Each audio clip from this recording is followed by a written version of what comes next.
سيفه وصرخ: أيها الناس، من قال إن محمدا قد مات قطعت عنقه. ما مات رسول الله، ولكنه ذهب للقاء ربه كما ذهب موسى عليه السلام، وسيرجع وسيقطع ألسنة المنافقين.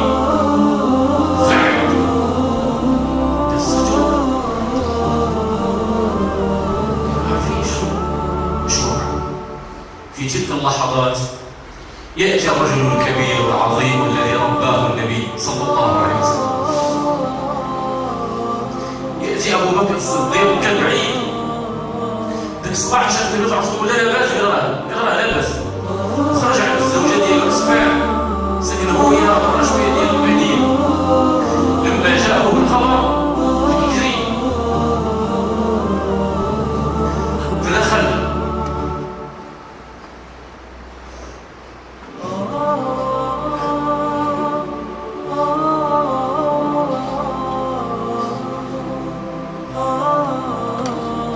على رسول الله،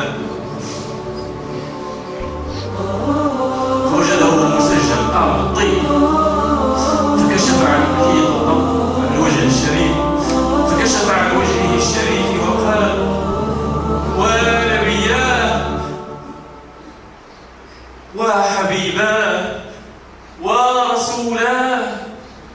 قرب عنده وهزم راسه وعنقه، وأخذ يقبله على جبهته الشريفة ويقول: طبت حيا وميتا يا رسول الله، والله لا يذيقك الله الموتتين أبدا، فأما الموتة التي كتب الله عليك فها أنت قد ذقتها، ونبياه وحبيباه وخليلاه. ثم خرج الصديق. أيها الأحبة الكرام، صحيح أن القلب مكسح. كيجي واحد اللي يحب النبي صلى الله عليه وسلم قد أبو بكر الصديق. خرج أبو بكر الصديق من عند النبي صلى الله عليه وسلم عوض الطار، ولقى عمر كيغوت، فقال له أبو بكر الصديق: أيها الحارث، يا عمر، أيها الحارث، على رسلك، جلس، علاش كتحلف؟ على رسلك. وعمر رضي الله عنه كيغوت محروم، وما يبغيش يسمع ان شي واحد كيقول راه مات النبي صلى الله عليه وسلم. فقال له ابو بكر: يا عمر اجلس. ثم قرأ قول الله عز وجل: وما محمد إلا رسول قد خلت من قبله الرسل، وما محمد إلا رسول قد خلت من قبله الرسل، أفإن مات أو قتل انقلبتم على أعقابكم، ومن ينقلب على عقبيه فلن يضر الله شيئا، وسيجزي الله الشاكرين. الصحابة كيسمعوا هذه الآية وعمر حين يضرب الضوء رضي الله عنه، ثم صرخ فيهم أبو بكر صرخته المشهودة: أيها الناس، من كان يعبد محمدا إن محمدا قد مات، ومن كان يعبد الله فإن الله حي لا يموت، حي لا يموت. فعرف الناس وتيقنوا أن حبيبهم ونبيهم قد مات. عمر طاح رضي الله عنه، كيقول: كأني لم أقرأ في يوم من الأيام هذه الآية.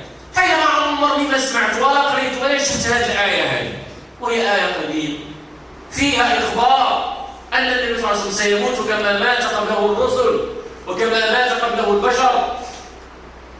أفإن مت فهم الخالدون. دو الصحابة كيطيحوا. عثمان رضي الله عنه جلس الأرض مغشيا عليه لا يكلم الناس شهرا، كيسلموا عليه ما كيسمعوش. علي رضي الله عنه أصابه حزن شديد، أخذ يبكي كما يبكي الأطفال. عبد الله بن أنيس اللي تكلمنا عليه البارح أيها الأحباب والعصا، عبد الله بن أنيس مات حزنا على موت رسول الله صلى الله عليه وسلم. بقى فيه الحال حتى ركبوا المرض ومات من بعد الموت ديال النبي صلى الله عليه وسلم.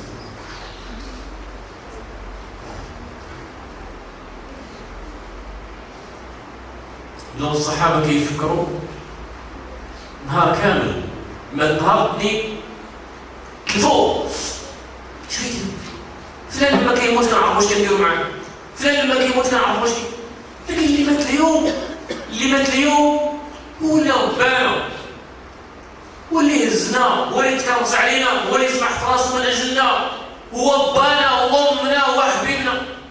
ما عرفوش شنو غيديروا. الله عز وجل يرحم الاموات ديالنا، راه ما كيموت لينا شي واحد في الدار فعلا الانسان كيتلف، حتى كيتدخل الناس وين كيجريو ويمشيو لابيلاص ويمشيو.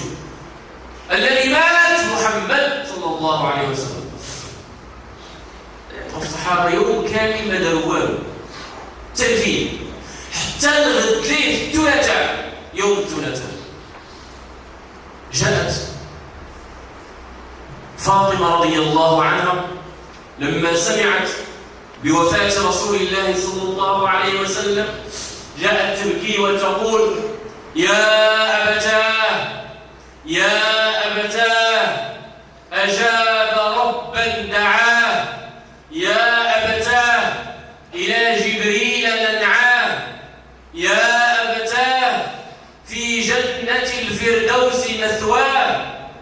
مصدومة يموت الأب الحبيب والرسول النبي صلى الله عليه وسلم. الصحابة اختلفوا واش يديو النبي صلى الله عليه وسلم البقيع على المقبرة يدفنوه ولا شنو يديروا، كيفاش يغسلوه. بقاو كيفكروا، جمعت واحد المجموعة صغيرة مع النبي صلى الله عليه وسلم في الغرفة في البيت ديالو، فضرب الله على أعينهم فأخذتهم غفوة من النوم فسمعوا مناديا يناديهم ويأمرهم أن يغسلوا الحبيب النبي بثيابهم ويحلوا لشراويه. لازم المراه علي رضي الله عنه عنده بدا كيغسل النبي صلى الله عليه وسلم، وهل يجب وهل يقلب وهم حزن. هذا الذي نقلبه ولا يتحرك جسده، أشرف إنسان محمد صلى الله عليه وسلم. كيقلبوه غسلوه كفنوه في 3 ديال الأتواب بيضاء سحولية، كي غنديروا للدفن. جاء أبو بكر الصديق فقال: لقد سمعت رسول الله صلى الله عليه وسلم يقول: نحن معاشر الأنبياء ندفن حيث نقبض. احنا الأنبياء كانت تدفنوا في البلاصة اللي متنا فيها. لما قال لهم هذا الحديث طفع الخلاف، بداو كيحفروا. الصحابة مرة في المسجد كيسمعوا الحفير ديال القبر ديال النبي صلى الله عليه وسلم. حفروا حطوا الجسد الشريف ديال النبي صلى الله عليه وسلم. وجات فاطمة رضي الله عنها كتقول له: يا أنس، أطابت أنفسكم أن ترموا وتحثوا التراب على وجه رسول الله صلى الله عليه وسلم. كيفاش عطاتكم خواطركم ترميوا التراب، ترميوا على الوجه ديال النبي، أجل الوجه. اش من خواطر عندكم، اش من قلوب عندكم ترميوا التراب على أشرف إنسان مر على هذه الأرض. بداو كيدفنوا النبي صلى الله عليه وسلم، فإذا بالمغيرة بن شعبة جبد الخاتم ديالو ورماه في القبر. الصحابة كيرميو التراب كيغوت عليهم: بلاتي الخاتم ديالي. حبسوا، نزل في القبر، ما قلب على خاتم ولا قلب على الخاتم ولا طلب خاتم ولا أي شيء. نزل شد النبي صلى الله عليه وسلم الجسد ديالو عنده مزيان، وأخذ يقبله ويشمه ويبكي ويقول: بأبي أنت وأمي يا رسول الله. الصحابة كيقولوا له: يا مغيرة طلع خلينا نكملوا الخدمة ديالنا. لما طلع قالوا له: تطلب الخاتم، ما حملك على هذا؟ اش بدك دير هذه الخدمة؟